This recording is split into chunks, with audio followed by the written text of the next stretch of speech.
Assalamualaikum warahmatullahi wabarakatuh. Salam sejahtera bagi kita semuanya. Pagi hari ini kita berada di sebuah tempat untuk berkumpulnya teman-teman, baik itu cendekiawan maupun para seniman, termasuk para budayawan, yakni Art Lab Lounge yang berada di Jalan Darmokali nomor 14 Surabaya. Secara kebetulan saya bertemu dengan pemilik Art Lab Lounge, yaitu Bapak Saiful Mujib Ma'ruf, yang akan saya panggil dengan Mas Saiful. Mas Saiful, Iya.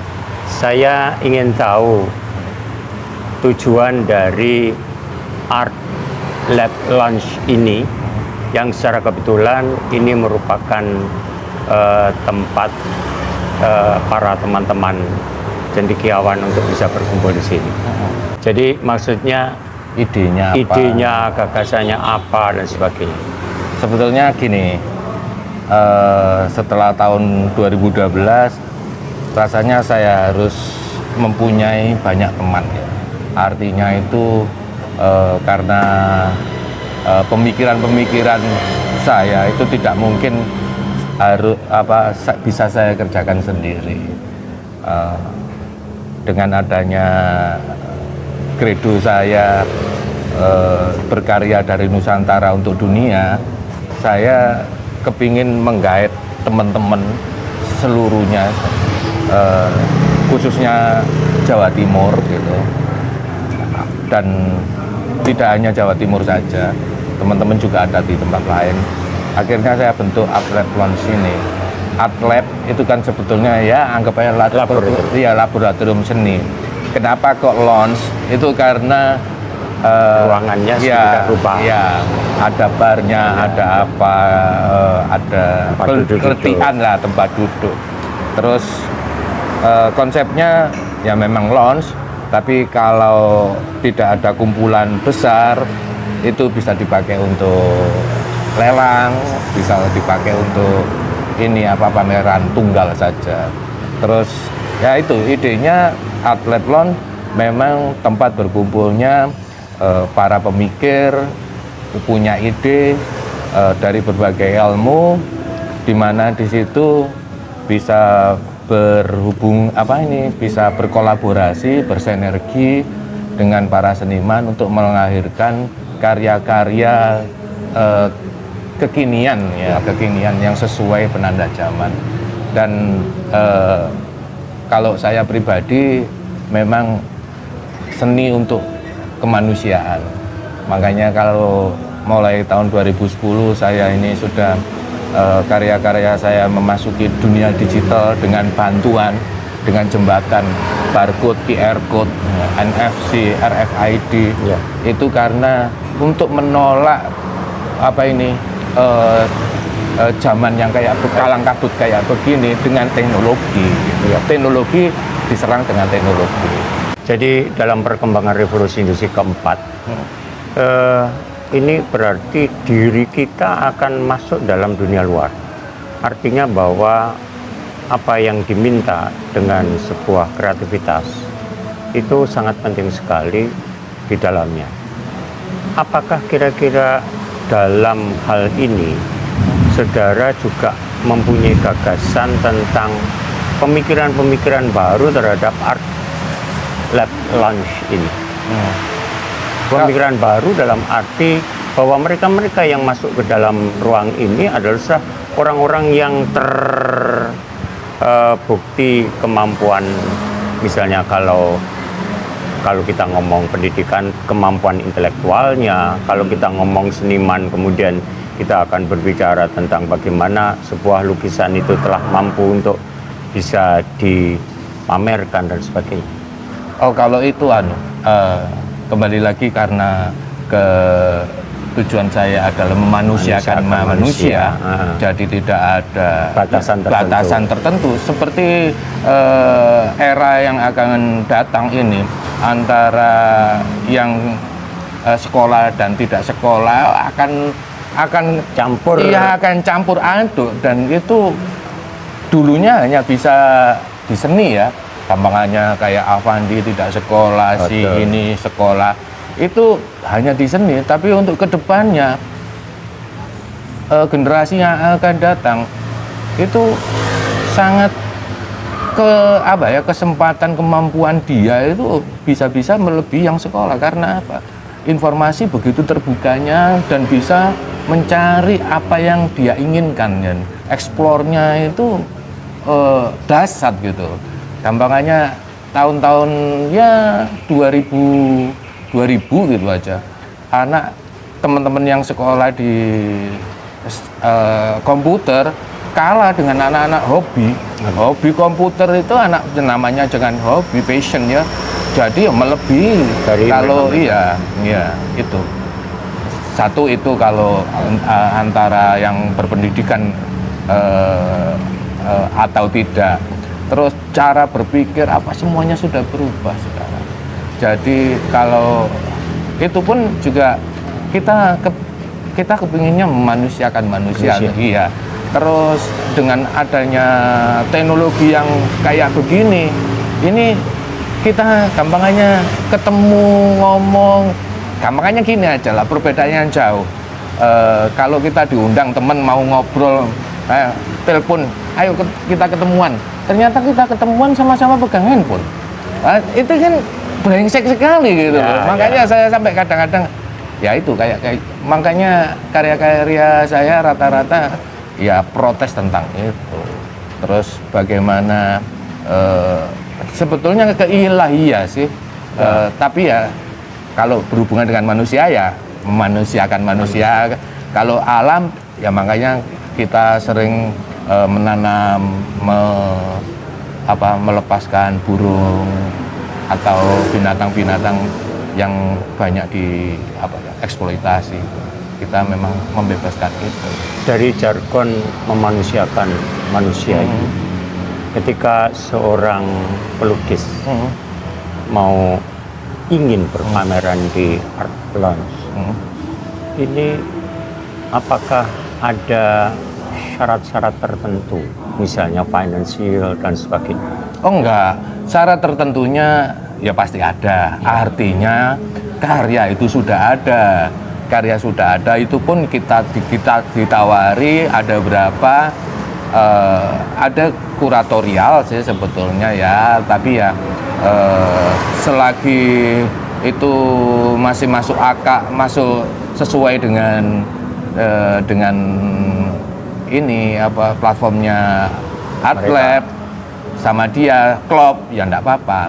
Untuk finansial kita gratis dari listrik, dari apa saja, terus lampu-lampu apa kita kan sudah tersedia semua. Dan kalau lagu pun kita tidak memungut. Ya ini sebetulnya sudah cita-cita mau promo ya, menggratiskan mungkin sampai 3 tahun ya.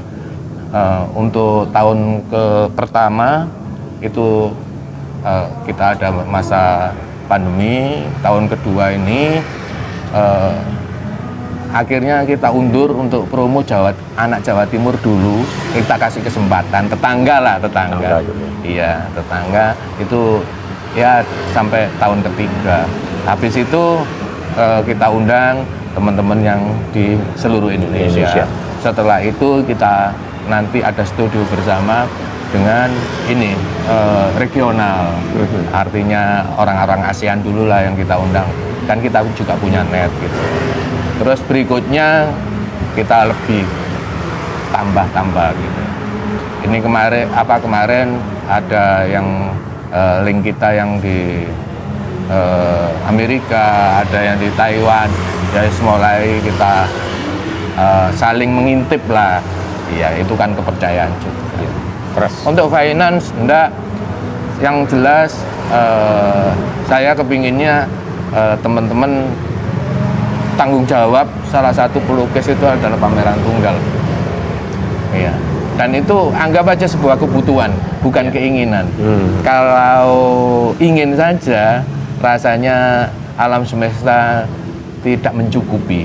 Tapi kalau sebuah kebutuhan pasti dicukupi, begitu. Saudara-saudara sekalian, secara kebetulan bahwa Mas Saiful Mujib Ma'ruf ini pemilik dari Art Lab Lounge sekaligus sebagai seorang pelukis.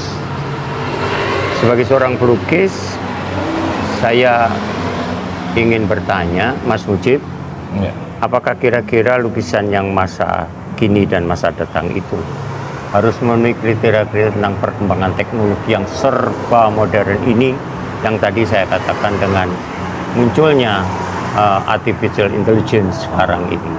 Maka lukis-lukisan tadi untuk masa depan itu bagaimana? Tentang tekniknya, tentang bagaimana untuk membedakan antara satu dengan lainnya. Kalau itu saya masih berpedoman pada seperti permata ya. Permata itu kan ada faset-faset. Cara berpikir orang, kesenangan orang ya memang berbeda-beda. Jadi tidak mungkin ke depan itu mutlak di AI gitu ya. Enggak. Pasti ada yang kepingin tradisional, kepingin yang itu. Ya semuanya sama gitu. Ya itu, kehidupan itu ribuan faset. Itu mempunyai ketertarikan tersendiri-sendiri. Dan itu ada jodohnya masing-masing. Karena apa ya, law attraction ya, ada tarik menarik gitu. Tapi sebagai gini, pelukis itu atau perupa itu kan, atau seniman itu kan sekarang lah kesempatannya sebetulnya. Kalau waktu-waktu tradisional kemarin kita selalu mengekor ya, karena medianya itu dia orang-orang barat sudah menguasai sudah lama. Artinya maksud Anda bahwa seniman itu kesempatannya saat ini itu Bang? Iya, kesempatan saat ini. Ini masalah media. Masalah media saja. Kita pakai chat, pakai kanvas, pakai apa, itu sudah ketinggalan. Iya, ketinggalan. Masalahnya apa? Terus pendidikannya juga itu kan pendidikan namanya juga ilmu ya, secara empiris dulu terus diilmukan, ditularkan. Sekarang ini tidak bisa begitu.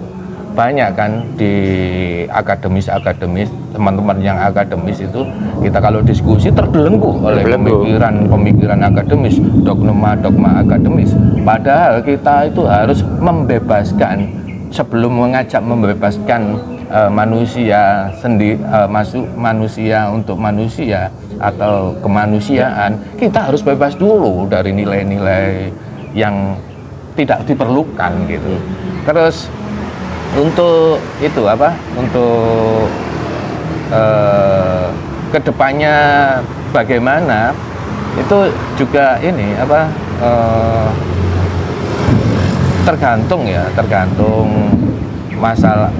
Sebagai seniman itu yang apa saat ini itu karena di belahan negeri manapun juga digital ini sama-sama bareng kita.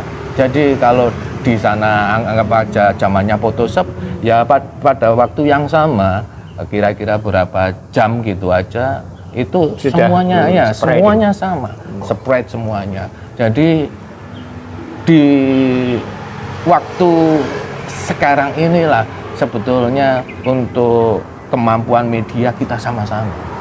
Tinggal ide-idenya, tinggal apanya, tinggal aspek-aspek yang mungkin mencuri perhatian. Salah satunya kalau saya kan masalahnya kepingin menonjolkan Nusantaranya dari ada, kita punya beberapa kitab mulai Kertagama, Soma, Ramolia. Jadi tadi kembali lagi ke creativity. Karenanya pemikiran-pemikiran baru yang Anda harus sampaikan kepada para seniman, khususnya pada para pelukis khususnya, itu pikiran-pikiran yang bagaimana ketika kita harus meraup, mengambil, mengikuti satu dunia yang sudah sedemikian rupa ya, tentang teknologi yang sedemikian canggih. Apa pesan Anda terhadap para pelukis masa datang? Ya, seniman itu kan sebetulnya harus haus enggak, betul. haus ilmu pengetahuan, haus teknologi, haus segalanya. Bahkan saya sebetulnya tidak setuju, semakin kesini kan semakin sempit. Coba aja Leonardo da Vinci, bukan pelukis dia, teknokrat juga, perancang juga gitu. Kenapa tidak gitu? Artinya nanti bisa kembali kayak begitu lagi. Ya, Ya. Jadi ide-ide liar dari perupa atau pelukis itu bisa berkembang nggak karu-karuan, tapi didukung oleh teknologi. Akhirnya nggak tahu nanti kayak apa. Yang saya takutkan ya kayak gitu. Mungkin ya zona nyaman kita gampangan ini tahun 80-an itu kan enak hidup. Mulai kesini disibukkan oleh handphone, oleh apa. Teman-teman tahu kalau WA saya kadang-kadang 2 hari tidak saya baca gitu. Karena saya tidak pegang handphone gitu. Saya kepingin menikmati ya rasa manusianya itu. Dan ini sekarang kan banyak itu sampah-sampah itu. Sehingga harus bijak. Namanya aja smartphone. Itu kan sebetulnya dipakai untuk orang-orang yang smart. Dan hoax apa itu, makanya saya tidak pernah share sekalipun itu bagus. Kecuali ya undangan apa ini, undangan pameran atau berita duka, itu tinggal daripada ngetik lagi kita share gitu. Kalau yang lain berita-berita saya tidak pernah. Itu apa ya, saya pikir kok enak loh, copas langsung di-share gitu. Dan saya tidak mau itu. Salah satunya cara hidup saya itu. Ya, kalau pesan saya ya selagi mau silakan. Masalahnya untuk mau belajar di digital gitu silakan, karena mungkin tak terhingga nantinya. Gampangannya kemarin saya mengajak di sekolah tinggi di Surabaya itu untuk bikin workshop ini, bikin hologram gitu. Tapi ya kayaknya masih belum. Itu padahal sederhana. Itu kan ya film, ya bikin film animasi yang yang di blue screen kan atau apa, tinggal tekniknya lah.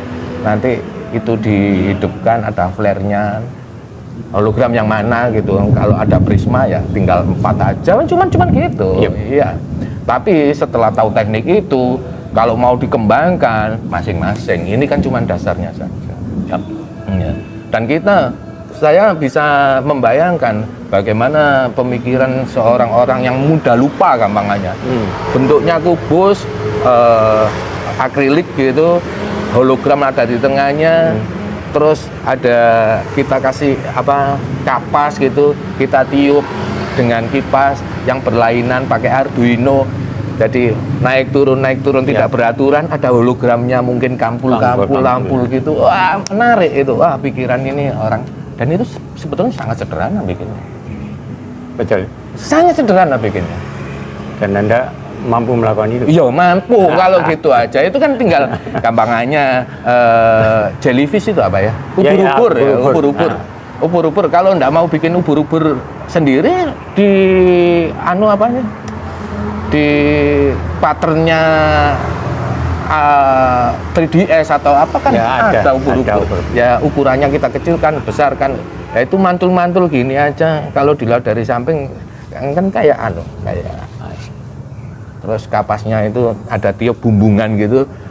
Iya, bus, dia naik, dia apa gitu. Kalau ketabrak sama itu kan wah ini gitu. Bisa mempengaruhi itu baik visual. Nah itu kalau ada kasih suara gampangannya. Suaranya tidak harus musik, itu kan alam semua ini musik. Ya mungkin reng-reng atau mantra-mantra dari saya tuh sangat tertarik mantranya ini Hindu di Tengger ngono. Wah, ini lirik-lirik ting ting ting ting. Nah ini ritme yang ritmik itu kan bisa ngelanggut, bisa. Saudara-saudara sekalian, kita sampai kepada penghujung. yang tadi telah kita uraikan atau disampaikan tentang kreativitasnya Mas Saiful.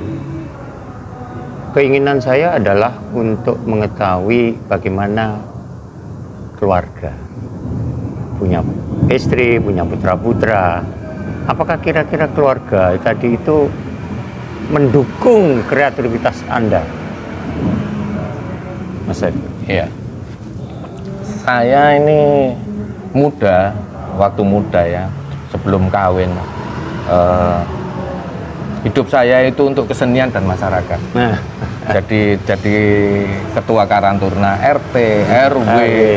Kalau ya seneng lah begitu. Terus kalau di kampus dulu saya selalu bikin acara gitu. Terus begitu kawin, sebelum kawin saya mempunyai prinsip bahwa setelah ini merem lah aku ngurusi keluarga kan, gitu. Akhirnya karena pertanyaannya istri mendukung apa enggak, istri saya kenal saya sudah kayak begini. Ya, meskipun istri saya waktu itu umurnya masih mungkin 18 tahun ya. Tahun 92 mungkin 18 19 tahun. Ya, kita sangat tahu saya. Jadi sangat mendukung. Bahkan kalau istri saya itu sering nungguin saya kalau melukis gitu. Dulu asik, iya nungguin ngelukis itu kadang-kadang saya jengkel juga, ngapain kok ditungguin gitu. Artinya mendingan kamu tidur gitu kan. Tapi katanya dia ngomong, enggak tahu Mas, kalau aku ngelihat sampean gambar itu rasanya kok seksi. Rasanya itu loh kok seksi gitu. Makanya kadang-kadang ditungguin gitu. Terus saya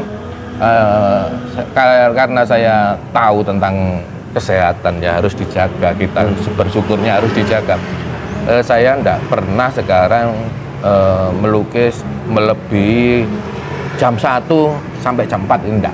Malah itu untuk recovery kita ya, dengan gelap, dengan lampu yang gelap gitu. Kalau dulu saya bahkan 5 tahun yang lalu, 6 tahun yang lalu saya masih bisa tidak tidur 7 hari gitu, masih bisa.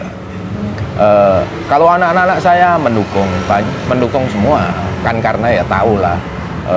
Tapi apakah mereka juga sejalur, misalnya melukis? Oh enggak. Semuanya senang melukis, semuanya senang melukis. Bahkan yang anak saya yang sekarang di kedokteran itu kalau dulu mewarnai ya gampangannya, mewarnai kalau ndak ada hadiahnya dia ndak ikut karena selalu mencari hadiahnya. Ya.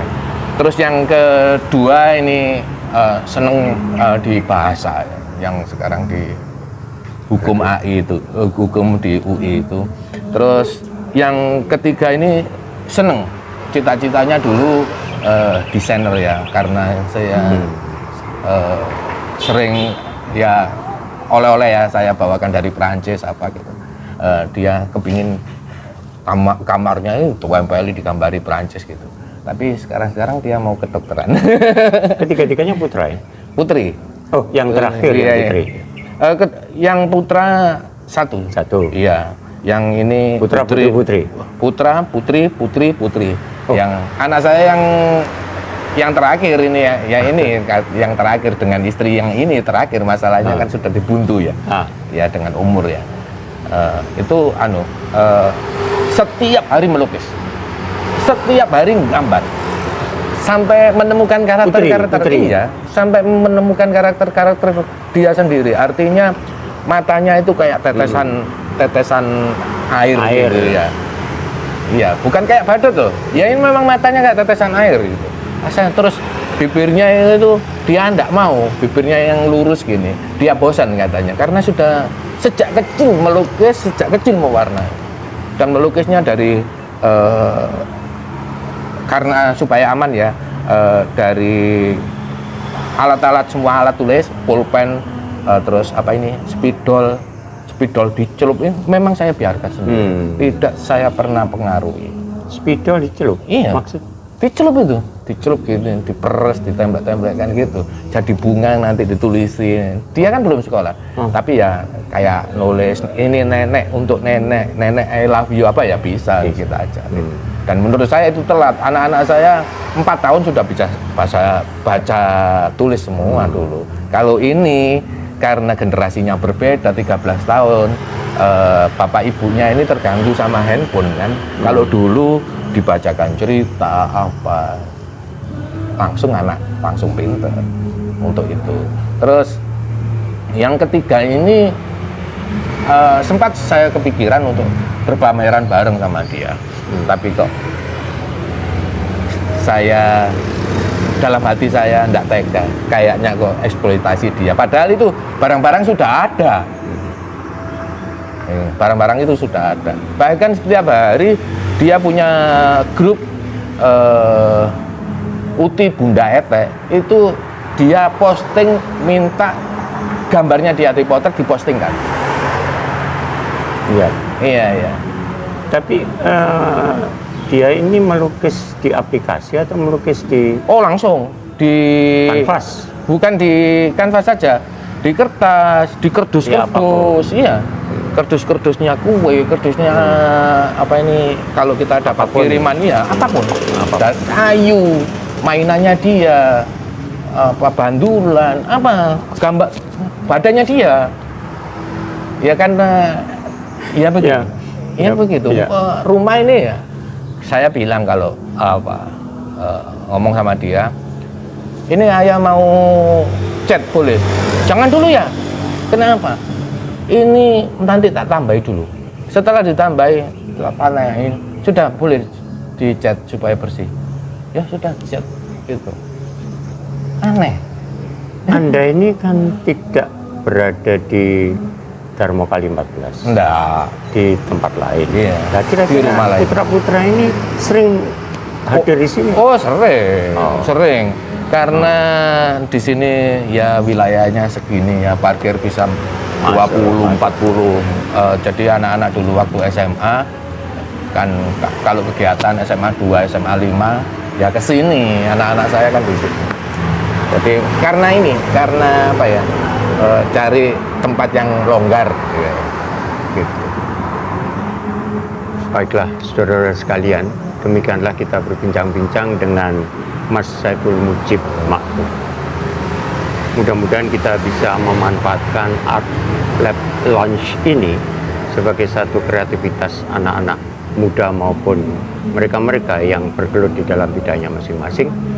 Dan saya berharap pula kepada Mas Saiful bisa memberikan satu arahan yang konkret terhadap mereka-mereka yang harus masuk ke Art Lounge ini. Demikianlah saudara-saudara sekalian, kita berjumpa kembali di dalam ngobrol-ngobrol yang berikutnya. Wassalamualaikum warahmatullahi wabarakatuh. Waalaikumsalam warahmatullahi wabarakatuh.